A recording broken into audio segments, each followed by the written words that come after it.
Welcome back to the channel, everybody. I'm Dino, and if you've been following my channel for the last couple years, you'll notice that the introduction to this video is much different than my tutorial videos or my ride videos of the past couple years. There's a reason for that.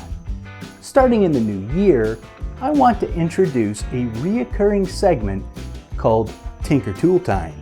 Now, Tinker Tool Time is going to take a little bit of a deep dive into individual tools that I have through the shop, but it's going to be at a bit faster pace. I'd like to keep the videos around 10 minutes, maybe 15 if it's a more complicated tool, but I want to sort of still keep the deep dive on the tool itself, giving you the information on how the tool works, why you maybe want to purchase the tool, and how to maintain the tool. But really, it's going to be at a pace that's a lot faster than some of my past videos. At least that's the goal. Now that means some tools, things like maybe this multimeter, might actually require multiple episodes because it's really hard to go through a multimeter in 10 minutes and show you all of the different things that it can do in a meaningful way.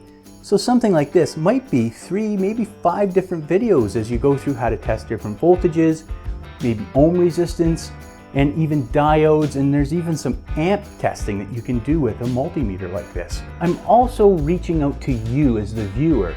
Send some comments and let me know tools that you would like some information on, and I'll try to make that video for you. It's that simple. Today, we're gonna start out the series with something really simple that most people have, and that is how to load a grease gun with a new cartridge. So why don't we get started with that right now? Today, we're gonna look at probably the 2 most common styles of grease gun that you're gonna come across in a home shop. They're both manually activated, meaning that you're gonna use your body to make these things roll. The first one is a lever style grease gun.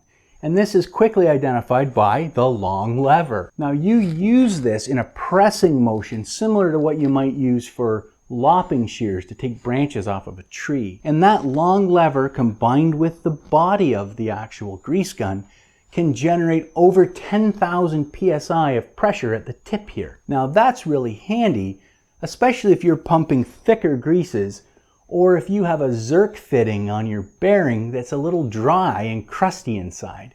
This lever can provide much more horsepower to get grease into that bearing. Now this one is fixed with a standard fixed pipe on here, meaning it's rigid and a little bit hard to get into places, but I'll tell you, when you really need to move grease at high pressure, this is a good gun to have. The second type is the pistol type grease gun. Now it's still manual, but instead of using your upper body to pump it, you're just simply going to use one of your hands. You're going to squeeze those levers together and it's going to push grease out through the tip, the same as the other one. Now the nice thing about the pistol grip is you can hold it in one hand and then attach a flexible grease hose and get into positions where you may not be able to get a standard lever style grease gun into. Now of course the disadvantage is when using thicker greases or in cold weather, or maybe that stuck Zerk fitting, this grease gun is going to have a much harder time pushing that cold or hard grease through the gun itself. You can still sort of use your upper body, but really it's not the greatest for high pressure. So why don't we just take a quick look at all the different components of the grease gun so you understand how it works before you just throw another tube in it. At the very bottom of the grease gun, you'll find the follower rod and handle. This rod extends into the barrel of the grease gun and has a floating piston attached to the other end of it. Between the piston and the bottom of the barrel is a powerful coil spring hidden inside the barrel that pushes the underside of the floating piston and is what pushes grease towards the head of the tool. When you pull out on the follower rod, the spring inside is compressed to allow a new tube of grease to be loaded. The rod is held in place by one of a few ways.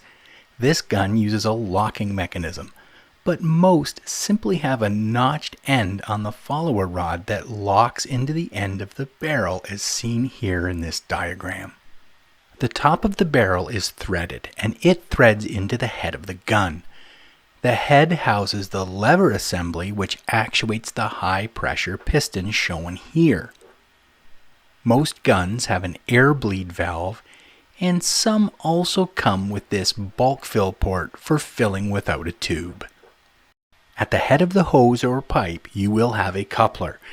This one is the most basic type shown here and has a cover to keep dirt out. However, better quality lock-on couplers are available if you want and are easy to install. Okay, now that you know all this knowledge, let's put that knowledge into action and load the grease gun right now.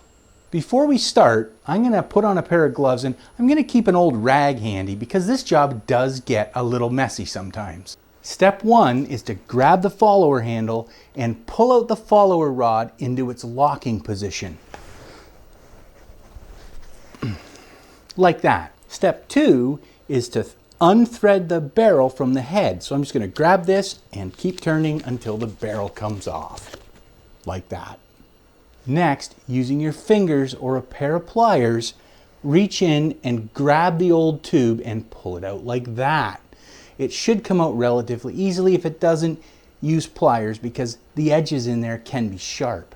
At this point, I just use a rag, clean up any excess grease off the end just so it's not quite as messy. Your new tube of grease is going to come with 2 different caps on it. One will be a plastic cap. This one's clear, but most are black. And this is the one that we're actually going to remove and expose the fresh grease. And this is also the end that we're going to insert into the barrel of the grease gun first. The other end has this pull tab end.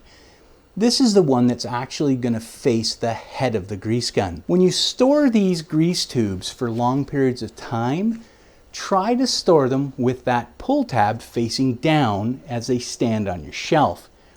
Like a peanut butter jar in your kitchen, what this will do is it'll actually allow the grease to settle closer to the pull tab, meaning it's closer to the head of the grease gun, leading to less potential airlocks when you actually put this thing in. Okay, with our cap off, we are simply going to insert it facing down into the barrel until it bottoms out all the way to the top there.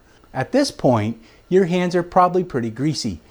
So I'm going to use a small flat-bladed screwdriver just to pop the top off here.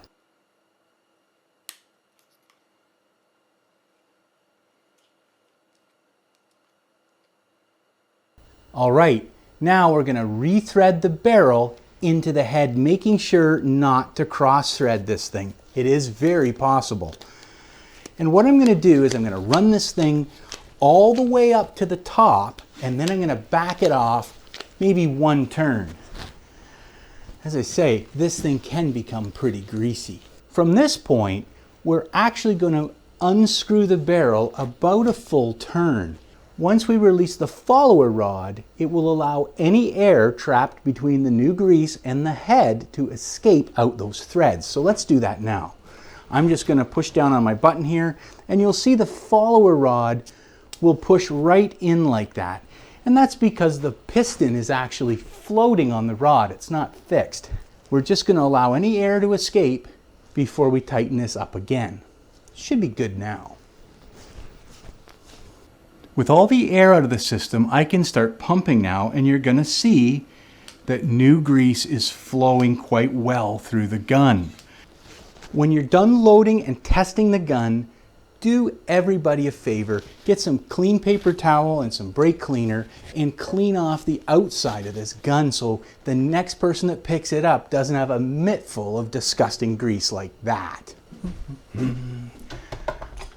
All right, that brings us to the end of our first Tinker Tool Time episode. I hope you enjoyed it, and if you did, by all means leave a comment down below and let me know what you liked and maybe what you didn't like about this type of format. It'll help me moving forward to figure out what kind of videos to make. If you really do like the channel, please think about subscribing. It really does help me, and it helps YouTube to understand who's watching and who may want to watch the video. Until then, I hope you have yourself a great day, and I'll see you soon here on Dino's Tinker Shed. Bye for now.